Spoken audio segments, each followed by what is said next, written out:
Hey friends, it's KT, and this is the Fortnite Compact SMG. I don't do a lot of these sort of like stem to stern Nerf blaster reviews like this, but this one's a little bit weird, a little bit weirder than I expected it to be, so I figure it's probably worth doing. The Compact SMG is the next in line in a pretty long lineage now of Fortnite Nerf blasters that are just based on a weapon from the game. It's done up in a bright color. Let's see, the box. Oh, the box says it is the ultra red wrap. So what they do with a lot of these blasters is they pick one of the bright and colorful wraps that you can put on the blaster, and they just do it in something similar to that. In this case, it's literally just solid red. I assume the ultra red wrap in game is super solid red. So this is mostly a giant chunk of red plastic with some black detailing added to it. I did a little first reaction TikTok on this, and in that I said that it is overwhelmingly red, and I stand by that. It also has overwhelmingly red darts that it comes with, standard elite darts, which perform how they perform. Now, let's start at the front. You've got this suppressor thingy. This thing is permanently attached here, presumably for safety, and just because it's part of the look of the Fortnite weapon itself. You've got this giant sort of forehead area up here, which again is part of the styling of the original Fortnite weapon. There is a tactical rail on top. This is the new style tactical rail where the rail tooth is just part of the same plastic. I have found these to grip better than some of the older styles of them. Your mileage may vary. You can put a, scope up here, but like it's so high up that I don't know what that's gonna do for you, but it might look cool. I actually think it looks weird like that. That's the only tactical rail on the blaster. There's a grip down here, and this is actually rubberized. It feels quite nice, and it is actually the door that you can open up and fill the internal magazine. Now the internal magazine takes 8 darts, and you literally just stick them in here.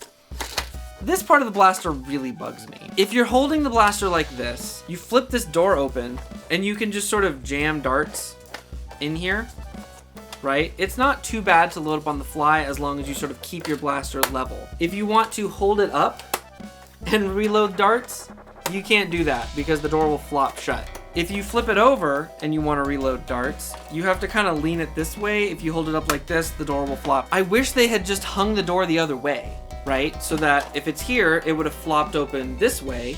And if you lift the blaster up, the door would flop down, and then you could put darts in here. So you had more options for how to do it. It has all of this textured sort of like webbing here. This is just hard plastic. There's no straps or anything on this. Again, fully in red, you've got the rev trigger and the trigger itself. It works great. I have perfectly good responsiveness. The trigger pull is kind of chunky, but definitely serviceable. So now it's got a thumb hole stock. Here's another big gripe. This grip is awful. I need to put this in my kid's hands still, but when I put my hand on this, I either have to like try to choke up off of it, and the back of my wrist hits this fake strap, or I have to like tighten up on it, and then I'm hitting the trigger with the innermost knuckle on my pointer finger. On my middle finger, I'm squeezing the rev trigger with the piece of my finger closest to my palm. It's very weird. It's just tiny. I don't think that in a kid's hands this is going to be any better. I recently did a review on the Elite 2.0 Prospect, and one of my complaints about it was the upper part of where your webbing hits the grip is higher than the trigger. So when you put your finger on the trigger, you actually have to like bend your hand at a funny angle in order to fit it on there appropriately. This has a similar problem. It wants you to like put your hand like up a little bit, I think. Again, I need to put this in my kids' hands. Maybe their hands will fit a little bit better, but it feels like this webbing thing again is too high relative to where the trigger is. And so my finger is sort of like turning at this funky angle. And even with smaller hands that might put a more comfortable part of their finger on the trigger, I think that angle thing is still going to come into play, and playing with this for a while is going to get annoying. We'll see. I'm open to their reaction on it, They both play Fortnite. They love Fortnite. I have a feeling they're going to like this a lot, even if just as something to put on their wall. Also, this part down here, this, where your finger meets the rev trigger, this is so uncomfortable. This ridge here, it looks nice and rounded, but like it's wide enough and sticks out enough that when your finger goes on the rev trigger, it's like squeezing up against the edge of it. It's so weird. All right, here's the Nerf Fortnite Compact SMG with the included Elite darts. We'll do that first.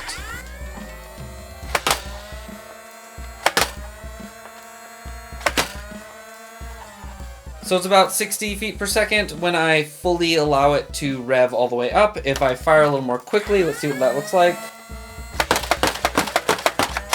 Yep, so successive shots drop to around 50. That's with the included darts. Here's some Adventure Force waffles.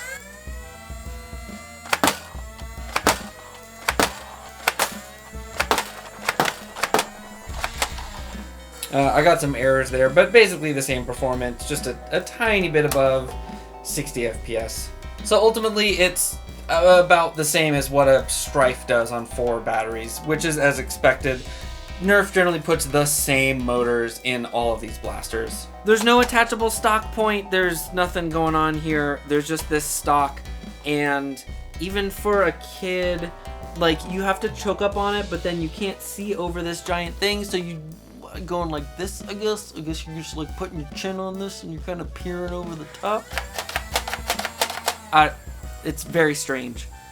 But again, this is based around the form of the weapon in Fortnite, so okay, I get it, I understand it. You already saw me putting batteries in this, but the battery compartment is here on the side. It's simple enough to open up. 4 batteries in there. They just pop in and out. It's the same as every other Nerf blaster's battery compartment. One thing that's missing on this blaster that most Nerf flywheel blasters would have is a jam door. When you load darts into the internal magazine, they go up into this space, and so the dart that's actually firing is the bottommost dart, so you can actually access the flywheels are right here. I can hit them with my pinky, and the pushers on this side. So the door to the magazine is the jam door. So what do I think about the Fortnite Compact SMG? If kids play Fortnite, they're gonna like this. Will they care about the really horrific grip? Probably not, but I wouldn't want to take this to a game for a lengthy amount of time, nor would I want to make my kid use it at a game for a lengthy amount of time. The fact that you can hot reload on the fly is actually pretty nice.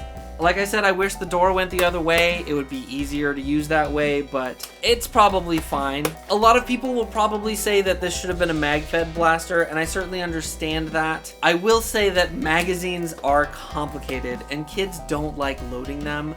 Kids would generally prefer to top up blasters on the fly. That's why I often recommend like springers that have easy front load barrels. This allows you to do that with a motorized blaster, and for that, it's pretty cool. That is a unique and nice feature. So if you're willing to pay $30 for the Fortnite branding, and this is just like really the form factor that a kid wants, I'd say in terms of Nerf's build quality, this is like solidly in the middle of the quality level.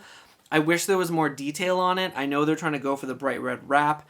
I know that this is something that looks more like a firearm than the average Nerf blaster because it is based on a Fortnite weapon. And so they really wanted to go overboard with the bright color. And I appreciate that they did that. This definitely makes it significantly safer to take out to play with. But I feel like they could have worked in a little more detail so it didn't look like quite such a red blob. So that's about all I got on this. Thank you so much for watching. I hope this is helpful. Be sure to check out my 1-minute review on this blaster as well. I've got a number of different reviews. I'm putting out some game type suggestions and things like that. So be sure to subscribe to the channel, like this video if you got anything out of it. And until the next time, I will see you on the field. Hi, Jasper. Yeah, I know. Oh my god. Oh my goodness. Oh yes, you're such a good boy. You're such a good boy. You love being on camera now, don't you? You've been on camera so much. And you keep coming into my streams and coming into my videos. Cat.